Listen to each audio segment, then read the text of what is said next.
Hundreds rally in Niger's capital in support of coup leaders, as a deadline to reinstate ousted President Mohamed Bazoum looms.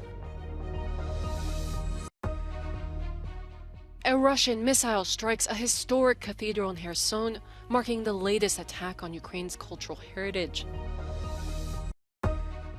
The European Union fast-tracks new restrictions on Minsk in a bid to ensure Russia can't circumvent sanctions through Belarus. Niger's coup leaders and their supporters remain defiant as a deadline of August 6 set by neighboring regional countries to reinstate President Mohamed Bazoum looms. Hundreds demonstrated on Thursday in support of the new regime in Niamey, while senior rebel officials met with counterparts in Burkina Faso, which along with Mali has backed the putsch. But the majority of West African states have vowed to restore democracy in Niger. At a meeting on Wednesday, they left open the possibility of military intervention, drawing the anger of the coup's leaders. Elle vise à humilier les forces de défense et de sécurité nigériennes, le Niger et son peuple.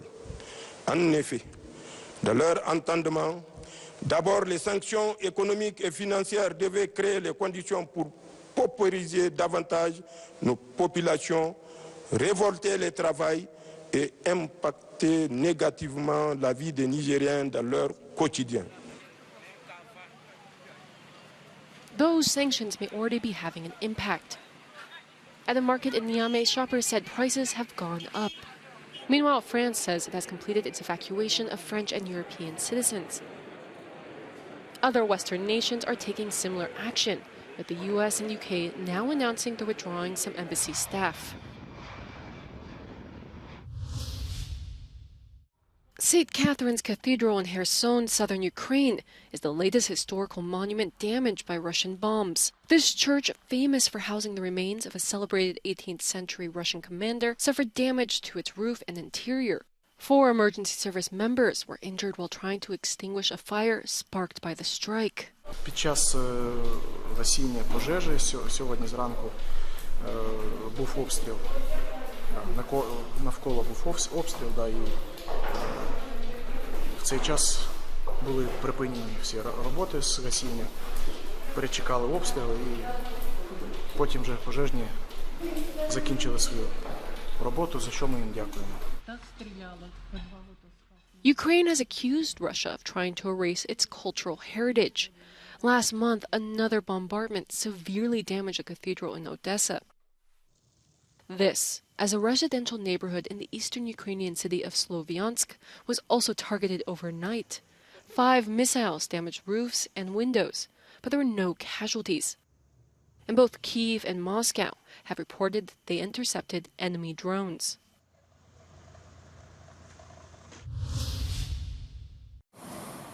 A new twist to the European Union's sanctions against Russia.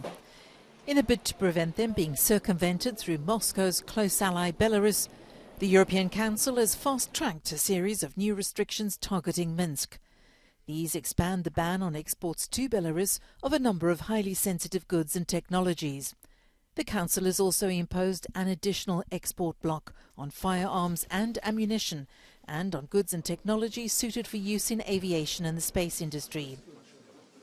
Minsk has been Russia's closest ally since the start of the Kremlin's war in Ukraine.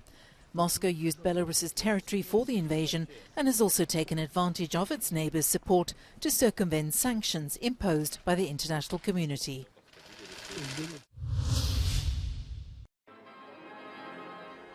Pope Francis has met survivors of clerical sexual abuse carried out in Portugal and blasted the country's Catholic hierarchy for its response. Francis addressed the scandal on the first day of a 5-day visit to Lisbon for the Catholic Church's World Youth Day festival. Y esto a menudo se acentúa por la desilusión o la rabia que algunos alimentan en relación a la Iglesia, en algunos casos por nuestro mal testimonio y por los escándalos que han desfigurado su rostro y que llaman a una purificación humilde, constante, partiendo del grito de dolor de las víctimas que siempre han de ser acogidas y escuchadas.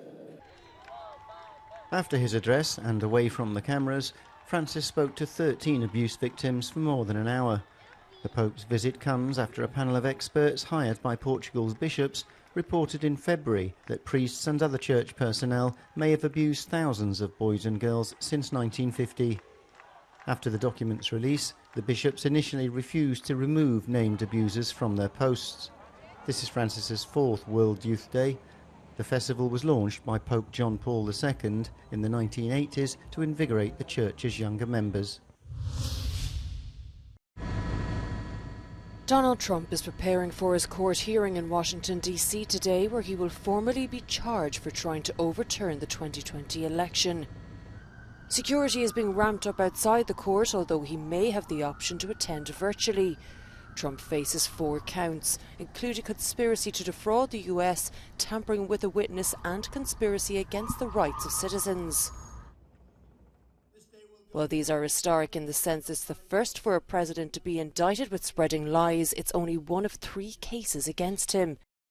In other proceedings, Trump is being charged with mishandling classified files and falsifying business records to cover up a hush money payment to an adult film star. And prosecutors in Georgia may bring a 4th criminal case forward over allegations Trump tried to subvert the 2020 election result there. These legal troubles come as Trump campaigns to return to the White House. He is currently the clear front-runner in the Republican Party's contest to pick its next presidential candidate.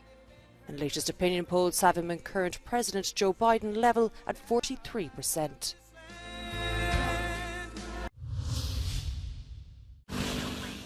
From violent storms to unrelenting heat, Asia is experiencing a summer of extreme weather. Taiwan is bracing for the arrival of Typhoon Khanun, which was predicted to bring heavy rains and winds of more than 160 kilometers per hour. It has already lashed Japan's southern islands. China is also reeling from the effects of Typhoon Doksun, which has caused deaths and devastation across the Beijing region. At least 21 people have been killed in widespread flooding following the heaviest rains in the area in 140 years. In South Korea, soaring temperatures are posing a different kind of threat. More than 100 people have been treated for heat-related illnesses at the World Scout Jamboree. The mercury is set to remain in the mid-30s in the coming days. Around the world, climate records are being broken by what experts say is a combination of global warming and the El Niño weather phenomenon. Last month's huge fire at the landfill site in Zielona Góra is at the centre of an ongoing dispute over Poland's waste management policy. Inadequate storage and treatment, along with illegal waste loads, have become literally a burning problem in the country. Many accuse those in power of negligence. Brakło 20 milionów, żeby to zutylizować, a skutki dla środowiska, kwoty, jakie będziemy musieli teraz przeznaczyć na rekultywację gleby, przywrócenie do tego stanu, zabezpieczenie, mogą być 10-krotnie wyższe. Doszło do katastrofy ekologicznej. Mamy zastrzeżenia do działania wszystkich służb, które nas nie informują o faktycznym stanie środowiska. Dopiero po tygodniu pojawił się pierwszy komunikat, żeby uważać z plonami, które mamy na swoich ogródkach. It was after the fire that the Polish Ministry of Climate filed a complaint with the European Commission regarding 35,000 tons of illegal waste shipments from Germany. It's the first step before applying to the European Court of Justice. Władz Republiki Federalnej Niemiec nie poczuwają się do tego, żeby te odpady odebrać, więc chcieliśmy drogą pozasądową tę sprawę rozwiązać, niestety się nie udało, stąd zgodnie z prawem każde państwo członkowskie Unii Europejskiej ma takie prawo, żeby złożyć skargę do Komisji Europejskiej na inne państwo. To zrobiliśmy. Tutaj Komisja Europejska ma 3 miesiące na analizę i odpowiedź w tej sprawie. Christopher Stolzenberg from the German Ministry for the Environment has commented, saying returning illegal shipments is the responsibility of the federal states. He added, however, that the fact that illegal waste shipments from Germany are taking place is of great concern to them and that the ministry remains committed to improving the prevention of illegal waste shipments in the EU. The case of the landfill in Zielona Góra put the problem of illegal transport and storage of waste in the spotlight.